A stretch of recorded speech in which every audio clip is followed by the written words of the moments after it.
This is an online Catholic Bible study program produced by J.C. For Me. Lesson 7, The Book of Numbers. Notes prepared by J. Aloysius Ignatius, Father Gerard J. D. Silva and Father Trevor de Souza, OFM. Summary. The Book of Numbers, The Journey Through the Wilderness. Besides a reference to the two censuses and arithmetical data, it also contains extensive narrative, poetry, and legal material. Numbers includes more material taken from the priestly, sources. The journey of the 12 tribes from Egypt through the desert, around the Dead Sea, ending with the invasion of Canaan and settling in the land, may seem simple, but it is truly more complex. One name and meaning of the Book of Numbers. The name Numbers comes from the Greek word arithmoi, which was the name given to this book in the ancient Greek translation. The book is called Numbers because of the two censuses taken of the 12 tribes of Israel during their journey towards the Promised Land, Numbers chapters 1 and 26, and because of the arithmetical data found in the book. In Hebrew, the Book of Numbers is called Bimidbar, which is the first key word of this book. Bimidbar means in the desert, where the Israelites spent 40 years following the Exodus. This title is more appropriate than the title Numbers. 2. Time span. The events of the book began in the second year after the Israelites departed from Egypt. They had camped at Mount Sinai, Numbers chapter 1 verse 1, around the 13th century BC. The narrative ends 38 years later, in the plains of Moab by the Jordan opposite Jericho, Numbers chapter 36 verse 13. Numbers records the people's long wanderings in the desert of Sinai, their time at the oasis of Kadesh Barnea, and their eventual arrival at the banks of the Jordan River across from the Promised Land. 3. Authorship of the Book of Numbers. Like the rest of the Pentateuch, Christian tradition attributes the authorship of the Book of Numbers to Moses. Moses is the central figure within the book, and in at least 2 instances, Numbers mentions him recording events by the Lord's command, Numbers chapter 33 verse 2, or about Moses receiving prescriptions and commandments from God, Numbers chapter 36 verse 13. It may not be appropriate to claim that Numbers came from Moses' hand complete and in final form. Portions of the book were probably added by scribes or editors from later periods of Israel's history. The declaration of the humility of Moses, Numbers chapter 12 verse 3, would hardly be convincing if it came from his own mouth. However, it seems reasonable to assume that Moses is the essential source for the content of the book as explained in earlier lessons. 4. Structure of the Book of Numbers. An important purpose of Numbers is to validate the religious practices and organization of Judaism by tracing its origins back to Moses. It also emphasizes that the great blessings bestowed by God on his people confirm that he dwells among them. A cultic system develops for the atonement of human sin. Through these ritual means, human beings can live in closeness to God, tabernacle, without being destroyed by his awesome and terrifying power of holiness. Another important purpose of Numbers is to communicate that it is possible to be God's people even while on a journey. Whether one is on an individual journey or a community is on a collective journey, they are still God's people. The book may come across as lacking logical order and disconnected. As one reads the book, the following outline will help with greater focus. The Book of Numbers chapters 1 to 10, describe how the community was organized before its departure from Sinai. Chapters 1 to 4 speak about the census and organization of the community, chapters 5 to 6 about the purity of the camp and community, and chapters 7 to 10 about the cultic preparation for the journey. The Book of Numbers chapters 10 to 21, describe the march through the desert, from Sinai to the plains of Moab. Chapters 10 to 12 cover the journey from Sinai to the desert of Paran, chapters 13 to 15 at the threshold of the Promised Land, chapters 16 to 19 detail the revolt of Korah, Dathan, and Abiram, and the role of the priests, chapters 20 to 21 recount the journey from Kadesh to the plains of Moab, ending with the defeat of Sihon and Og.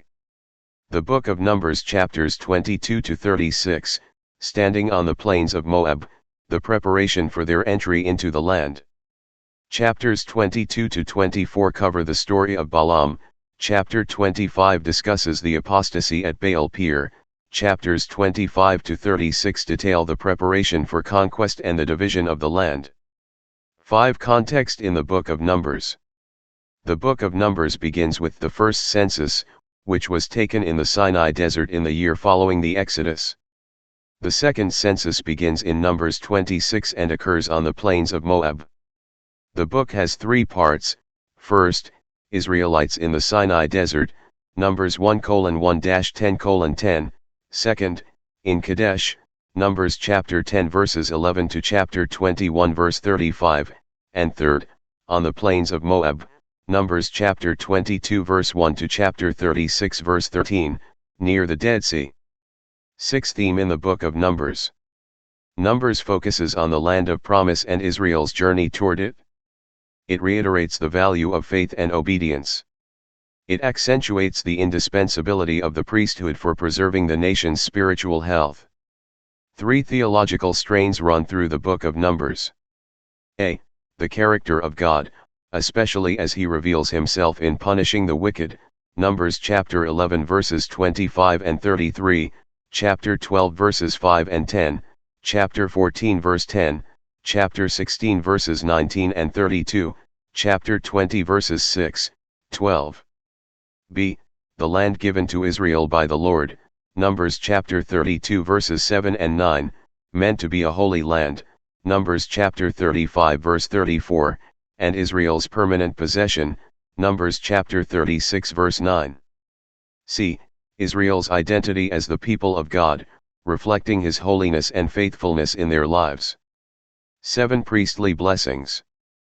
Perhaps the most famous passage from Numbers is the priestly blessing, Numbers chapter 6 verses 24 to 26, which is found in the liturgy, "May the Lord bless you and keep you, may the Lord make his face to shine upon you and be gracious to you, may the Lord lift up his countenance upon you and give you peace."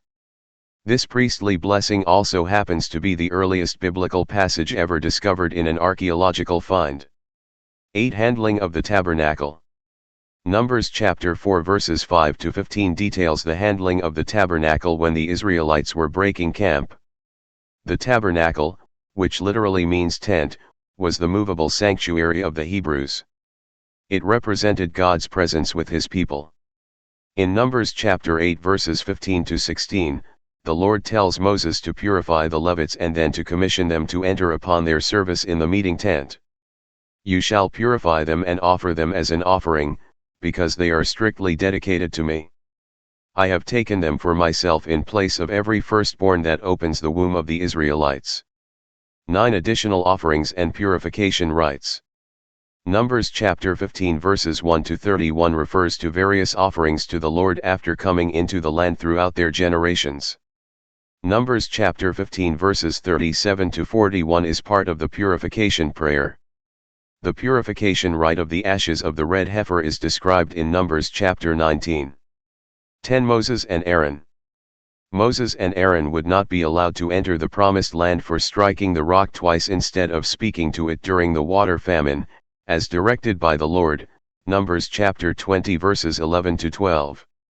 It is on the Moab plains that one reads of the oracles of Balaam, Numbers chapter 22 verse 2 to chapter 24 verse 5.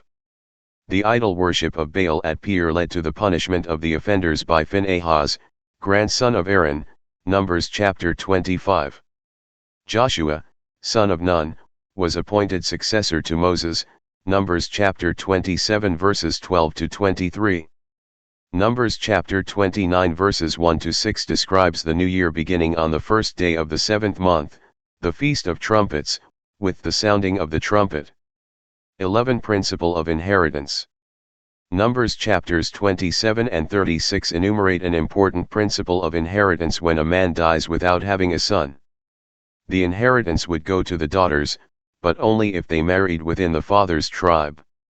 12 Moses' meekness and the bronze serpent. Moses is described as meek in Numbers chapter 12 verse 3, a virtue described in the Beatitudes, Matthew chapter 5 verse 5, and attributed to Jesus, who is meek and humble of heart, Matthew chapter 11 verse 29. An important passage in the light of the New Testament is Numbers chapter 21 verses 4 to 9, where Moses lifts the bronze serpent up so that the people may live. This passage is interpreted in Wisdom chapter 16 verses 5 to 12, which explains that it is not the bronze serpent that cured the Israelites, but the mercy of God. This passage is referred to in the Gospel of John, as it signifies Christ raised on the cross, the source of salvation for those who look to him with the eyes of faith. And just as Moses lifted up the serpent in the wilderness, so must the Son of Man be lifted up, that everyone who believes in him may have eternal life. John chapter 3 verses 14 to 15.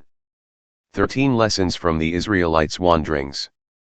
An important lesson for all of us is that the Israelites wandered in the desert for 40 years because of their disobedience to the Lord. Yet, God is faithful to his covenant, and the themes of covenant, sin, punishment, and redemption persist throughout Numbers and the entire Old Testament. 14 Conclusion. In this book, the people of Israel tested God's patience, and he in turn tested their endurance and faithfulness. Though the people failed many times, God showed his own faithfulness by his constant presence, leading the way through a cloud by day and a pillar of fire by night.